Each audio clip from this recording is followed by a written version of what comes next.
Hello guys, Ramin here from Team Melli Analysis. I hope you guys are all having a great day. In today's video, I'm going to be discussing my preview for Iran's game versus New Zealand, which is in just 5 days' time in the FIFA World Cup. I'm going to be discussing the starting lineup that I would like to ideally start, some of the tactics involved, and also an in-depth analysis on how New Zealand plays and how we can best line up against them.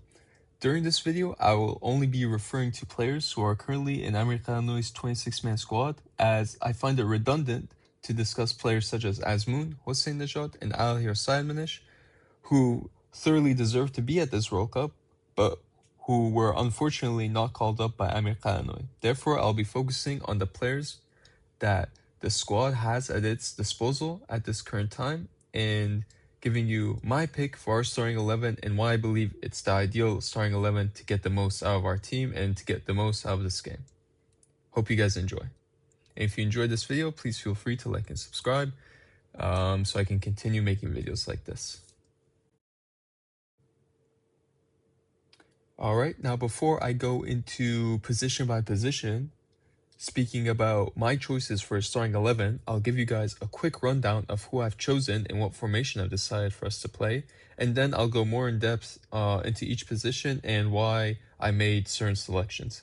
So starting out in goalkeeper, we have Behromand. At left back, we have Milan Mohammadi. My two center backs are Shoja Khalizadeh and Hossein Kanani, and right back is Ramin Rezayan. For my midfield pivot, I've gone with Said Izzatullahi and Salman Quddus, left winger Arya Yousefi, right winger Mohammad Mohibbi. For my number 10, I've gone with Taremi, and then for my striker, I've gone with Hossein Zadeh. I have this team lined up in a 4-2-3-1 as well. Alright, now let's go position by position so I can explain why I made certain selections. Starting out in goalkeeper, it shouldn't be that much of a surprise to anyone that I've gone with Alireza Behromand. Of course, during qualification, there were some moments where he seemed out of form and out of shape and wasn't playing at his best and made a couple of mistakes that led to us conceding some goals, which put us in some really tough situations during qualifying. However, this season with Troctor, he's been in pretty good form, obviously not at his best, in the Behromand that we know from 2018. But still, the problem is that none of the other goalkeepers in Said Hossein Hosseini and Payam Niyazmand have really made a push for that starting goalkeeper role. Payam Niyazmand especially has been very error-prone whenever given the chance in a Team Melli shirt. Thinking back to one of the 3 games that the squad played with itself that were streamed on Iranian television, the inter-squad friendlies, he gave the ball away while in possession, which was a pretty big blunder. Similarly, when he was starting in the CAF Nations Cup last year, he also made multiple mistakes, one of which was conceding a goal versus Tajikistan, I believe, that should never have gone in. He's proven again and again that he isn't at that level to warrant the starting role in the net for Team Melli. I can also think of 2 goals that he conceded in the inter-squad friendly that were from outside the box. Typically, you would expect the goalkeeper to at least be able to save one of them. It's clear that he's not a good shot stopper. His one strength, however, is in 1v1 situations where he is very good in those moments. However, aside from that, he's not good in possession, and he's also not a good shot stopper. He also doesn't command his box as maybe other goalkeepers such as Said Hossein Hosseini and Alireza Behromand do. For those reasons, I've obviously decided not to go with him. Said Hossein Hosseini has had a very inconsistent year as well. Some very big highs, but some very big lows as well. When it comes to consistency, Troctor have done really well in the ACL Elite, which is the Asian Champions League Elite, which is the equivalent of Europe's Champions League. Troctor have done really well, and Behromand was the starting goalkeeper for them in almost all of their games. While at times his biggest weakness is clearly on one-on-one situations, where he concedes a lot of those opportunities to the opponent. His exits are also not really good. However, when it comes to that experience in commanding his back line, he's surely above the other two options, and this is really just picking the best from the worst, if that makes sense. So I've gone with him. I'm not going to spend too much time on the goalkeeping position, but I think it is pretty self-explanatory. If this was maybe 2 seasons ago where Said Hossein Hosseini was having an amazing season, I would obviously make a push for him to start. But seeing as he has had an inconsistent season with injuries as well, I believe that Beraman is the clearer choice. Moving on to our center backs, I've decided to go with Shoja Khalizadeh and Hossein Kanani, which will probably come as a surprise to many people. Currently in Team Melli, we have 4 center backs, and also Ruzbek Chishmi, who can sort of play in that center back role as well as playing in midfield. However, our 4 center backs are Shoja Khalizadeh, Ali Nemati, Hossein Kanani, and Daniel Iri, the young 21-year-old from Malavan. Now, in an ideal world, I would like Shoja Khalizadeh to be starting alongside Daniel Iri. However, unfortunately, Daniel Iri has yet to play his first game for Team Melli. So, without getting his first cap, it's very hard for me to justify him starting for Team Melli in a World Cup game. I know a lot of people are a big fan of him, as am I. I think he is the future of the center back position. He should have 100% have already been capped in previous games that Team Melli had played in the last year or so. However, it would be an unwise decision to start a player and give them their first cap at a World Cup match, especially because New Zealand is a must-win game. We cannot take that risk, in my opinion. When it comes to Shoja Khalizadeh, the reason I'm starting him is because he's one of our most informed center backs currently. While during qualification, similar to Alireza Beraman, he did have his issues and did make many mistakes. This season, he's also been one of the key players for Tractor and has been a key part of them reaching the knockout stages quite comfortably in the ACL Elite. So for that reason, I've decided to go with Shoja. He's also one of our best center backs when it comes to playing the ball in possession, which is something that we don't typically have with center backs. Although Majid Hosseini has a similar profile to Shoja, but seeing as he's injured and unavailable, Shoja is our next best center back, in my opinion. Another thing to look at when Shoja is playing is when we do get long balls towards our net, or the ball is in the air and he's heading in the way, or even when he's clearing the ball with his feet, he's very mindful to scan the field before he clears the ball, and he typically clears it or passes it towards one of his teammates, which allows us to retain possession. Now, a player like Hossein Kanani does not do this, unfortunately. He just mindlessly clears the ball away and oftentimes gives the ball to the opposing team. However, Shoja Khalizadeh is very intelligent when it comes to his passing and also how he defends. I think one of the main reasons for that is with his age having gone up, he's currently 37 years old and the oldest player in the squad, he's had to readapt his style of defending in order to defend more intelligently rather than with pure strength and speed. Speaking of speed, one of his main issues is that he is very slow. If teams were to play balls in behind us and if we leave too much space in behind our defense, Shoja is guaranteed to get burned and be left behind. That's why it would have been amazing to have a really fast young center back like Daniel Iri beside him complementing him. Unfortunately, given what I said before about Daniel Iri not having played before, even Majid Hosseini, when he played in the 2018 World Cup, he had at least had one full 90 minutes versus Uzbekistan in a friendly prior to the World Cup. Daniel Iri doesn't even have 90 minutes in the Iran shirt. Therefore, it's very hard to justify him playing in a very, very important game for Iran with little to no experience, not knowing whether he handles pressure well or not.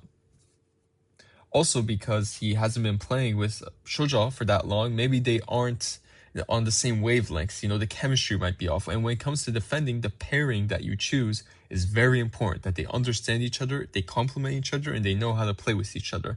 And seeing as Shoja played the majority of the qualification matches with Kanani, and even previously under Skocic, they were the main pairing that played with each other, as well as in Persepolis, I believe. I believe that we should just stick with this partnership, even though if it's not as good as it used to be, they still have a big familiarity with each other. And name of the game for the New Zealand game is just going based off experience. That's what I'm choosing to do for this game, because I feel like with our experienced players who are pretty good in possession and good when it comes to passing, we can control the game. And this is one of the few opportunities we've had ever at the World Cup to really control the game and be the ones pushing for a win rather than sitting back, defending, and hoping for the best. When it comes to Ali Nemati, he is actually, first I should speak about Hossein Kanani. Hossein Kanani, like I said before, is not that great when it comes to retaining the ball in possession. However, he is a very physical player, and so that can help out. The problem is, more recently, because the league had gotten shut down in Iran, and he was dealing with an injury prior to the Iranian league being shut down, he came into the Team Melli camp really out of shape. And even still, when I saw him play versus Gambia, he was still seemed really out of shape to me. Similarly, in the inter squad friendlies, he seemed out of shape. I'm obviously going to show you guys some moments where he got completely burned. Similarly, in the Nigeria game, they were walking all over him. He was really slow to react in the goal that we can see to Nigeria. However, seeing as New Zealand like to mostly play long balls, physical, I do think that he can be a decent option for this game. The problem is with Ali Nemati, who also has experience playing with the national team. His main weakness is that he often gives the ball up in possession. He makes bad passes. Kanoni simply clears the ball if he feels like he's under pressure, while Ali Nemati will still try to play from the back and play the midfielders, even though it's probably wise he doesn't. So he often gives up the ball when he's passing to his teammates. And for the New Zealand game, I feel like as long as we don't make any major blunders or mistakes, we should be able to win this game. Therefore, since Ali Nemati seems more error-prone, I've decided to go with Kanoni, who, while not in the best shape and against really good, fast-attacking players who cut inside, might have some issues. Ali Nemati, what I'm trying to say, offers athleticism, but is error-prone. Hossein Kanani is error-free. However, he is really out of shape. So for this game, I think Kanoni would be a better choice, because as long as we don't make a mistake, like I said, I think we can get a win. So that's why I've gone with Hossein Kanoni rather than Ali Nemati, and then I explain why I wouldn't go with Daniel Iri either. Now, moving on to our left backs. Once again, I feel like this decision is quite easy. As I was saying beforehand, we could play Ali Nemati at left back. However, like I've said before, he does often give up the ball when trying to pass it even to his wingers. And like I said previously, as long as we don't make mistakes and turn over the ball when in possession, especially really down the pitch near our net, as long as we don't give up the ball in these areas, we should be able to come away with a win, in my opinion, and not lose that game. Ali Nemati, even though he had a really good game versus Gambia, playing at left back, one good game doesn't make a player, and one bad game doesn't make a player bad, you know? Taremi's had games where he's been bad, but that doesn't mean he's washed. Ali Nemati has had one good game at left back, doesn't mean he's the best left back in the national team. I think we should be a little bit not so quick to judge players based off of one performance. For me, Ali Nemati still has issues when it comes to retaining the ball in possession and being able to pass it without giving up the ball. When it comes to Haj Safi, he's very old, 36 years old, much slower than he used to be, was never really good at defending either. Therefore, I definitely wouldn't start him either at left back, especially because seeing as I'm going to start Ramin at right back, and he's very offensive and likes to advance high up, I'd rather have a left back who might sit back a little bit more and be able to defend a lot better. And that's why I've gone with Milad Mohammadi. He's been in pretty good form in the second half of the season. Also for Team Melli recently, he's been playing really well. His last bad performance was in the last game, or the second to last game we had in qualification versus Qatar, where he got a red card. However, that was in the part of the season where he wasn't really getting playing time in Persepolis, as far as I remember. However, since a new coach has come in, he's got rejuvenated, and he's been playing really well. And he's also still pretty fast compared to Harsefi, of course, and Ali Nemati. Even though personally, and like I said before at the beginning of this video, I don't really want to talk about players who aren't with the squad, but I feel like Hossein Goudarzi would have been an amazing addition to the squad at left back instead of Harsefi. He's one of the fastest players in the league and could have really helped us out. Unfortunately, he didn't make the team. So next best option, in my opinion, is Milad Mohammadi. While he isn't good with crossing, I think we are looking to get more of that service into the box from Ramin Rezayan on the right side rather than Milad Mohammadi on the left side. And I expect him and I want him to be able to defend more rather than be an offensive option. When it comes to the right back position, this is actually a really interesting discussion to have, because we have technically 3 right backs in the squad. Now, Ari Yousefi, I'll start with him, because he plays at right back for his club Sepahan in the Persian Gulf Pro League, and he's been doing pretty well for them in that position. However, it seems like Amir Khananoui has never really rated him in that right back position, often only playing him against weak opposition where he can show his offensive capabilities on that right-hand side. And when it comes to tough opposition, he's played Saleh Hardani as a more defensive option at the right back position. Now, recently, since the team's been training, Arya Yousefi has been moved to left and right wing. And to be fair to him, Arya Yousefi has been on an amazing run of form, scoring in almost most of our games, including the inter-squad friendlies. He's been scoring a lot of goals. So this change of position, which to be fair, he did play at left wing when he was a youth player, and even for Sipan, he's played left wing when needed. However, in the last 2 seasons, I'd say he's played majority right back, even though for Sipan, he's also played at right wing and left back. He's actually really good when it comes to crossing the ball in to the box on his left foot. So therefore, he's out of the question for me when it comes to right backs. I'll talk about him more later, as I am starting him on the left wing, and I'll explain a little bit more why that is the case. So we're left with 2 options, Ramin Rezayan and Saleh Hardani. Now, when it comes to Saleh Hardani, he's really good defensively, and I feel like he will have a big part to play in our game versus Belgium in order to defend against Doku.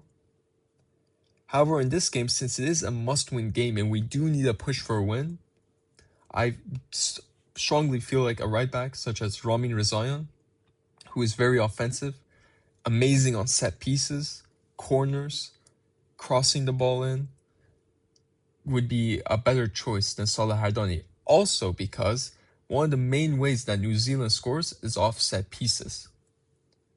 So they have a lot of tall players and they like to head the ball in, or cross the ball in and have a player head the ball into the opposition's net.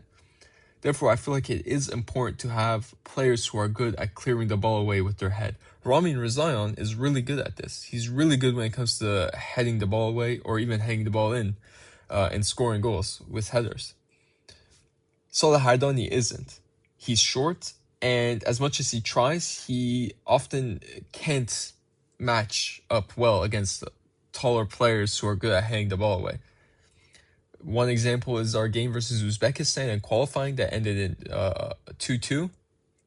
One of the goals we conceded started out with Saleh Hardani not being able to clear the ball away with a header, as Shormatov, the Uzbek striker, managed to head the ball down for one of their players, and that's what led to the goal. Obviously, Shoja and Milad Mohammadi were also at fault for that goal. But this is similar to how New Zealand like to play, especially if they're under pressure. They send the ball long and hope one of their more taller players can get ahead to it and bring it down for some of the other players. And also, New Zealand likes to score a lot of their goals on set pieces. And if we want to defend set pieces, it's important we have tall players in the box. Saleh Hardani, in one of the inter-squad friendlies, showed clearly that he can't defend headers or can't help defend set pieces. He was the one marking Daniel Iri when Daniel Iri scored from a set piece. And actually I think it was Ramin who may have crossed that ball in, or maybe it was another one. Daniel Iri scored 2 goals off headers in that match. However, the point still stands. I don't believe Salah Hardani is the right profile for this match, even though he does offer a lot of defensive stability against really technical wingers who like to cut inside. I think against the less technical side like New Zealand, who play a lot more physically, especially in the air. Now, if it was physically on the ground, I think Salah Hardani would have matched up well. But because the ball will be played in the air for a large part, and that's where a big part of New Zealand's threat comes from, I've decided to go with Ramin for his offensive capabilities and also his aerial ability. He's also been on an amazing run of form, both in the league, since moving from Istiklal to Fulat during the winter transfer window. I believe he's one of the top fullbacks in the league for GA, and he achieved that just in half a season, or less than that, because the league got shut down. And also, he's been on a rampage, scoring for Team Melli in many of our friendlies. Even though a lot of people say he should play right winger, he is a specialist when it comes to attacking space in behind the defense of the opposition when they're too preoccupied with our wingers. So when our wingers are engaging with the opposition's fullback and the opposition's winger doesn't track back to defend against Ramin's able to run into that sort of blind spot and go unnoticed to the opposition's defenders and attack those sorts of spaces. So that's a really big threat. He's also good at crossing, like I mentioned. Therefore, because this is a must-win game, Ramin Razan is in form. He is good in the air. I've decided to go with him. Now, when it comes to the center defensive midfielder position, we've actually taken 4 defensive midfielders, which are Said Izzatullahi, Amir Mohamed Razokhnia, Mohamed Qorbani, and Ruzbe Cheshmi. Now, while maybe in the Belgium game, we should resort to playing with 2 center defensive midfielders, for a game like New Zealand, where I expect us to be pushing for a win in possession and being able to control the game, I feel like 1 defensive midfielder is more than enough. And like I said at the beginning of this video, for this game, experience is very important for me. I feel like even if our players, some of them are older, because of their experience and their technical level, which in my opinion is superior to New Zealand's, we will be able to keep possession and control this game. Therefore, Said Izzatullahi, with all the experience that he offers, even though his fitness levels have always been, especially in the last couple of years, a big red flag when it comes to him. He doesn't cover a lot of ground. If anything, Salman Qudus has been put to the task of covering for Said Izzatullahi on many occasions, because Said Izzatullahi doesn't run as much as he should. He's constantly out of shape, and I don't believe that the coaching staff have been able to get him in peak fitness conditions in such a short amount of time. But even still, his experience, especially when it comes to recycling the ball, winning the ball, reading the opposition's play, and helping with build-up, his long passing ability, his short passing ability, his through balls, all of these are factors, and I've decided that he should be starting at the center defensive midfielder position. A lot of the players in the backline are also familiar with him. They know when he drops deep, how he likes to collect the ball, and such. And so, even though maybe someone like Razokhnia would possibly have been a good option, I feel like Said Izzatullahi is much better when it comes to passing than Razokhnia. Well, maybe Razokhnia is better when it comes to defending. And similar to the right back position, I'm trying to be a little bit more offensive this game. Also, another fact is that Izzatullahi, in my opinion, is one of our tallest players, obviously, and he's really good when it comes to defending against set pieces and also attacking the box and trying to be able to head the ball in. I do believe in a recent friendly, he actually scored against Mali. He scored his 2nd ever Team Melli goal, and it was from a corner kick by Salman Qudus. So he scored a header recently. I think he'll be really important when it comes to defending and attacking set pieces. And also maybe dealing with Chris Wood and his physicality as well. He can be, especially if New Zealand try to play long and have Chris Wood head the ball down and try to play with on the second ball. Said Izzatullah will be amazing to defend against those long balls, be able to recycle possession, and make a push forward. And while he hasn't scored that often for Team Melli, he has scored plenty of goals for his clubs throughout the years, and he has a decent shot as well. So for all those reasons, I've decided to go with him at the center defensive midfielder position. Moving on to Salman Qudus. He is currently in this squad the second most vital player for us, in my opinion. First is Taremi, second is Salman. Because unfortunately, Amir Khanoi and his coaching staff haven't taken that many midfielders. And the majority of the midfielders that they've taken, i.e. Izzatullahi, Cheshmi, Qorbani, Razokhnia, are all defensive midfielders by trade. Now, while Qorbani can also play sort of that hybrid 6 and 8 role, Salman Qudus is our only true number 8, who can also play as a number 10. He is vital when it comes to bringing the ball forward, distributing the ball across the line, either down the middle, through balls, or when it comes to long ball, switching the play, which he did a couple of times amazingly in that Nigeria friendly. Therefore, in my opinion, he's one of the most indispensable players we currently have on the squad. He should 100% be starting against New Zealand. He is also in decent shape. He covers a lot of ground. Like I said previously, maybe sometimes it seems like he's exhausted, but that's because he has to cover so much for Izzatullahi, who doesn't run as much. In a perfect world, if someone is paired with someone like Qorbani, like in the Nigeria game, you can really see how much more involved he can get when he's not having to run back constantly and cover for Izzatullahi. And in this game, like I said before, name of the game, experience. He has experience. We don't have any of other midfielders who maybe could have played in that similar number 8 role. I'm thinking of Farhan Jafari and Mohamed Hossein-Nejad, who could have really helped us in that position, especially Farhan Jafari, who, even though, like I said, I'm not going to mention players who aren't currently in the squad, but I feel like I do have to give a special shout out to this one player. He is the most talented player in Iran currently, in my opinion. Could have been an amazing addition to our midfield when it came to through balls, long balls, distribution, retaining the ball, progressing the ball, everything. He is one of the most talented midfielders currently in Iran. I'm surprised that we've been able to produce a player of this quality.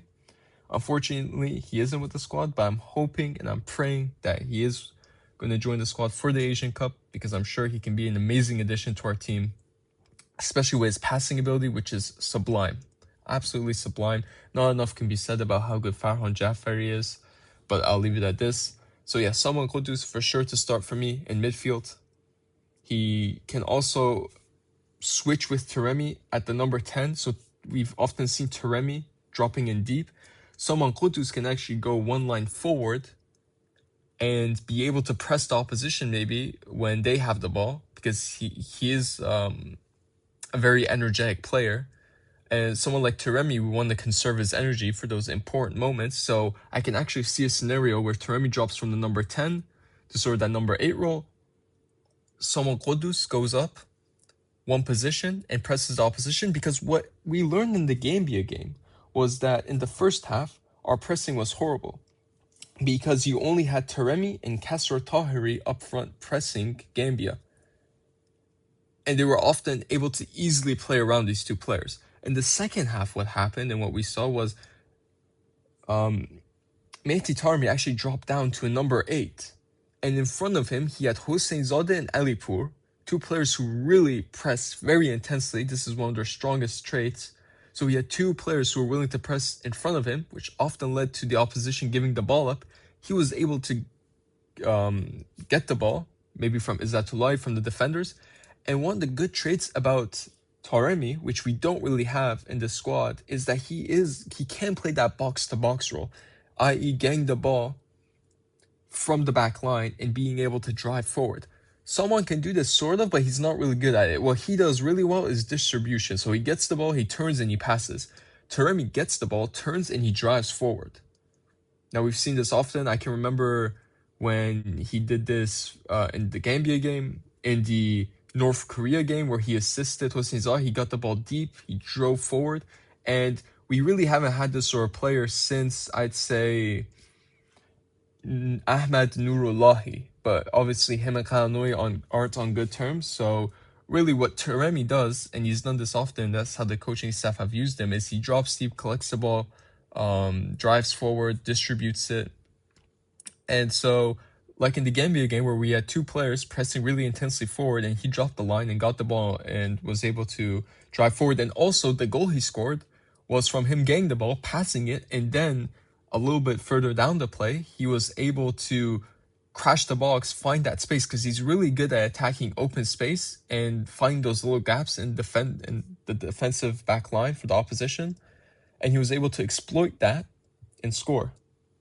So I think playing him, Taremi as a 10, and Qudus as an 8, and having them interchange depending on whether we're defending, pressing, attacking, can really give some fluidity to that midfield and allow us to really come out punching strong and take the game to New Zealand. One concern I do have for Taremi dropping down, though, when Sama Qudus is up, is that if we get caught out and maybe on possession or give up the ball, Taremi does have a bad habit of fouling players. Now, this is what happened in the Syria game in the Asian Cup, which led to him getting a red card in the round of 16 match, which led to him missing the Japan game. And similarly, we saw that again in the Gambia game where we gave up the ball, Taremi was running back, and he had to foul the player and get a yellow card. Now, these yellow cards, they might add up. I'm hoping we can play 5 games this World Cup. 3 group stage matches, round of 32, and then knock out our opposition in the round of 32 to make the round of 16. If he gets suspended for one of these games, that's a huge blow and hurts our chances immensely. Therefore, we can't afford for him to keep on getting these yellow cards when he's dropping down deep. Another problem is, because I mentioned Said Izzatullah doesn't run as much and cover as much space and can't track back as fastly. Usually that's someone Qudus who's able to run fast and track back. Taremi isn't that fast of a player. And actually, that's one of the reasons why I don't have him playing as the main striker up top. If we look at the chance he had versus Nigeria, where he's running in behind the defenders, gets the ball in, and he's way ahead of the Nigerian defenders, they managed to catch up to him pretty easily and, ruin his chance of scoring.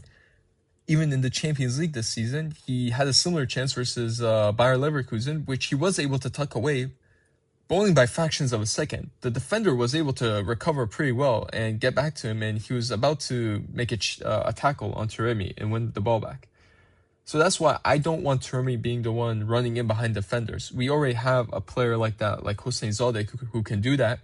Similarly to how he scored actually versus North Korea. If you guys see that clip again, Taremi gets the ball in deep, drives forward, plays a fast player who's also able to run in behind, like Hossein Zadeh. Mohebi can also run in behind defenses, which is really good. As can Arya Yousefi, Hossein Zadeh, and Mohebi. My front 3 is one of the fastest, a collection of the 3 fastest players we have in Iranian football right now. The only other player who's really fast and can match their pace is maybe Hossein Gudarzi, who plays for Istiklal at left back. But this front 3 is one of the fastest front 3s that Iranian football has to offer us. And I know I'm jumping a little bit ahead of myself, but looking at how New Zealand conceded 4 goals to Haiti, one of the reasons was they were trying to push for a win, gave up the ball, and were really hurt by the pace that Haiti had to offer up front. And I think we can hurt them in a similar way. I hope the national team and the coaching staff are taking note of that loss that New Zealand suffered, because that game was one of the games where they felt like they needed to push for a win. I think they were trying to replicate the game against us, because they're looking at the group. Belgium, no chance to get a point there. Egypt, maybe they can get a win, but I think they're looking at us, especially given the circumstances of how our team's been through so much, and thinking, I think our best chance is to get 3 points against Iran. So if they make a push for a win against us and leave space in behind, our fast, pacey wingers and our attackers can really hurt them, just how Haiti hurt them. And even if New Zealand do decide to stay back and defend and try to hit us on the counterattack, if we're unable to break their defense down, one of the strategies that teams often deploy these days is that they give the ball to the opposition. They're like, okay, you don't want position, you just want to sit back and defend. We'll make you come up and leave space in behind. So what Iran maybe should do, and this is a little tactical shift that we can do at halftime if things aren't working out, is give the ball to them, sort of, sit back, wait for them to come up. When we have maybe one of their players who isn't good on the ball, trigger a press. We have fast players who are willing to run. Someone Qudus can press really intensely and recover the ball. Hossein Zodeh, Mohebi, Ari Yusufi. Ari Yusufi is a defender, a right back, don't forget. He's really good at, putting in challenges and, just getting the ball and recovering the ball. If we can recover the ball, we have the pace to hurt them on the counterattack. So a lot of teams do deploy this. I think they call it artificial counterattacks or some terminology like that.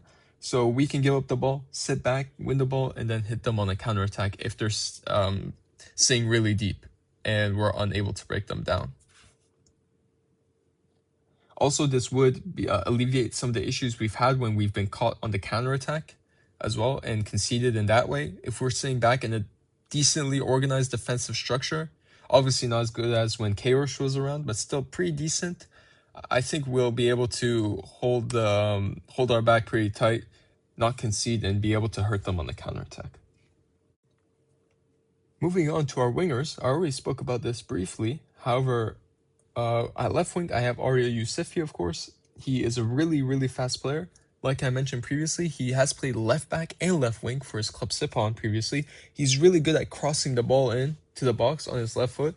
And because I'm playing Mohebi at right wing, we could see a scenario where on a counterattack, Aria Yusufi gets the ball and he's able to pinpoint, give a perfect cross to Mohebi for him to head the ball in. Similarly, he's good at cutting inside and shooting. The reason I have him at left wing as well is because versus Gambia, when Hossein Zodeh was playing striker, who I have him at striker right now as well, they were really able to connect really well and give some really intricate passes to each other. And I don't know where this chemistry comes from because they haven't played with each other. Maybe in the youth setup in Iran they have. However, they seem to have really good chemistry. Therefore, I want to be able to replicate this in the New Zealand game as well. A lot of people say Mohebi's best position is on the left, and well, I do believe that his best position is striker, first and foremost, in my opinion. I think moving forward for the Asian Cup, maybe we should consider playing him in that position. His second best position is left wing. I do agree with that. And then his third is right wing. But even with that, at right wing, he's been able to score numerous goals for Team Melli. And he showed that given the proper structure and the proper tactics, so to speak, he's able to be deadly from that right side. Speaking of the game versus North Korea, where they pushed, we were able to hit them on the counterattack, lost space on that right side. He was able to get the ball and score 2 goals. Versus Tanzania, similar thing, we were able to recover the ball. Remember when I said, and maybe in some part of this game, we sit back a little bit more, give New Zealand the ball, recover it, and be able to hit them on the counter when there's space in behind for our fast players to exploit. If that happens, Mohebi will be able to do a really good job from that right-hand side, just running in behind defenders.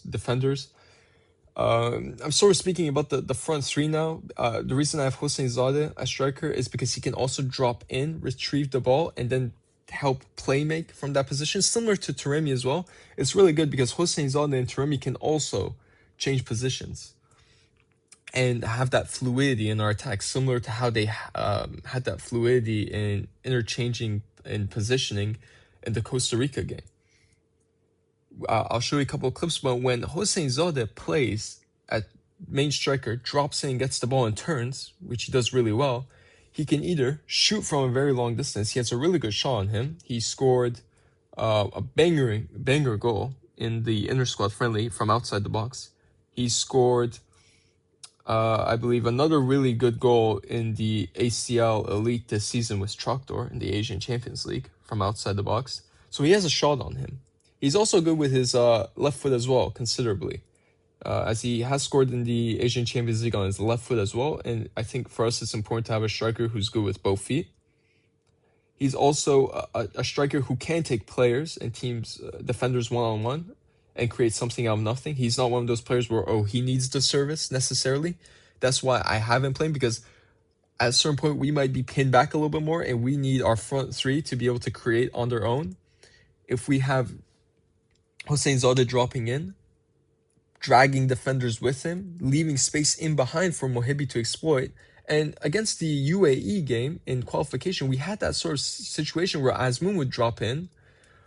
Mohibi would actually move on to that striker position. He actually scored a really nice goal from a more central position versus UAE, which was called offside.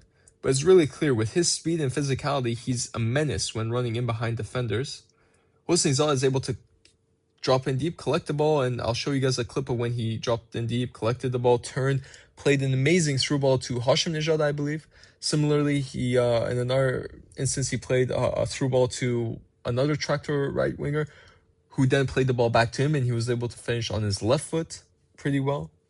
So for me, and Hossein Zada is also pretty decent when it comes to hanging the ball in. So with Ramin Razan crossing the ball, and you have Mohibi in the box, you have Hossein Zada in the box. Two players who are pretty good when it comes to hanging the ball. Obviously, Hossein Zada is not as good as Azmoun is when it comes to hanging the ball. However, looking at some of the other options like Alipur, he's been really out of form for the second half of the season. Apparently, the coaching staff aren't happy with him at all, even. I'll show you guys a clip that's from like a week or two ago in training where he gets a ball in, no defenders around him, and he completely heads it over the bar. Similarly, in our games as well, he hasn't been good in the air. Even though typically that is a decent strength of his when it comes to hanging the ball and his aerial ability, but he hasn't been in form. That's why, even though he is really good at pressing, Hossein Zada is also good at pressing. Therefore, I see no reason why someone like Alipur should start over Hossein Zada. Don't even get me started on Shayar Mokanlu. Horrible in front of net. We know how horrible his finishing is. There's really no point in talking about him. Talking about Dennis Eckert, or as he's now called, Dennis Dargahi, as he's chosen his father's surname, or grandfather's surname, which is Iranian, Dargahi, on his Iranian passport. He has only played, I believe, once for Iran in the last game before our opener against Tijuana's club U21 players. One game, I mean, as a striker. He doesn't even speak Persian, you know? If, let's say, a player like Hossein Zada is telling him, Bezan Zirish, or like, like clear the ball, or if someone's saying leave it, Vilishkon, they're not going to be speaking English in that split second. They're speaking Persian, the language they're familiar with. And I feel like Dennis, before he has time to even register in his mind, what are they asking me to do? Moments are going to have passed. So maybe he is a good player to bring on off the bench when we need a win and the whole team's playing forward, and he could just be in the box and try to get on a loose ball or something like that. But at the start of the game, when structure, organization, and playing as a team are some of the most important things, I just don't think he's been integrated well enough to be able to start for us. Also, one more point I want to make, Arya Yousefi and Mohibi are both playing wingers, and a lot of people say, well, Mohibi is better at left wing, and maybe we should just play Arya Yousefi at right wing. Since they're both starting, we could, obviously the coaching staff can make that change even midway through the first half if they feel like it isn't working, and Mohibi, let's say, we want Mohibi to switch to the back post on the left side so Rami can cross the ball into the back post. Arya Yousefi can also cross the ball into the back post and maybe give Mohibi some more service. Maybe we can make that switch pretty easily without having to substitute players. They could also switch constantly during the game as well, sort of that fluidity, confuse the opposition's back line. There's a lot of options we have. Like I said before, we can either be pushing really high up and pin them back, or we can sit back and counterattack them. I think in modern football, it's important to have that tactical flexibility to be able to change the game even without necessarily changing your personnel on the field. This means that New Zealand is going to have a harder time defending against us because we're so fluid.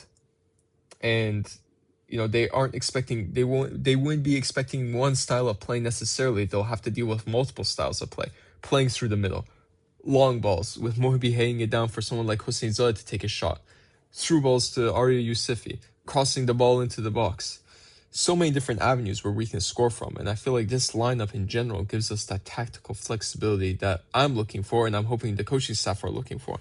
And speaking of, I think this is a very likely lineup to what Amir Khanoi could play as well. Maybe he puts Mohibi on the left wing, Ari Yousefi at right wing. The reason also I haven't gone with Qaedi is because I feel like he sometimes does get bullied physically on the pitch. And like I said before, with New Zealand's main avenues for scoring being long balls, um, as well as set pieces, I want as much height on that field as possible. So that's why Qaedi limits us in that regard. I think if we're trailing and we need a win, of course, sub in Qaedi. If we need that little bit of magic, but he's more of a super sub, in my opinion. One of the first players I take off the bench if we need a win. However, not to start, like I said before, for obvious reasons.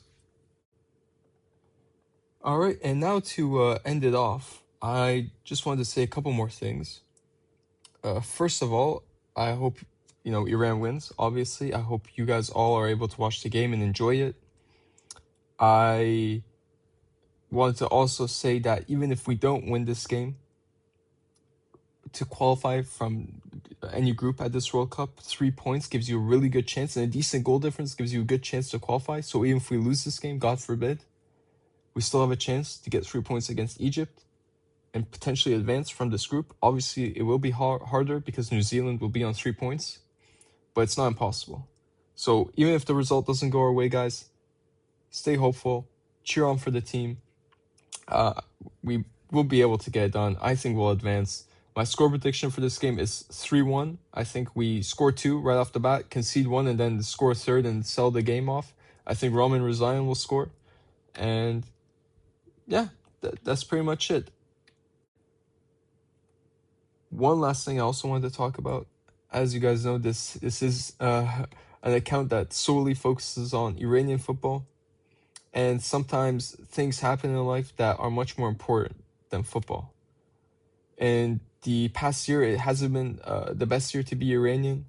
We as a people in the country have had a lot of suffering and have lost thousands of our loved ones, whether it be during the protests in January in Iran, or it be during the war that happened, that is still happening. My heart goes out to all the families who have lost their loved ones during these times, either in January or during the war. The loss of innocent life, especially Iranians, because I am Iranian, is really sad to see, and it has affected me as well on my personal life. I'm sure it's affected all of us. I am really sad that many of these people won't be able to join us and cheer for our team this World Cup. My condolences go out to the families, and I hope that we Iranians can find peace, happiness, freedom, and prosperity in the future. I am a footballing account. I'm not a political account, but I am human. So I felt, even maybe for people from New Zealand who might be watching this game or this video, or people from Belgium, I felt like it was important to shed some light on this. We Iranians are not what we made out to be on the news. We're one of the most amazing cultures in the world. We're really hospitable people, and unfortunately, circumstances have not always been with us. But here's to hoping for better days, for our future, for the people inside of Iran, and for all of us Iranians around the world. Thank you guys for watching this video. If you liked it, please feel free to like and subscribe and share this with your friends. And yeah, all for Team Melli, guys.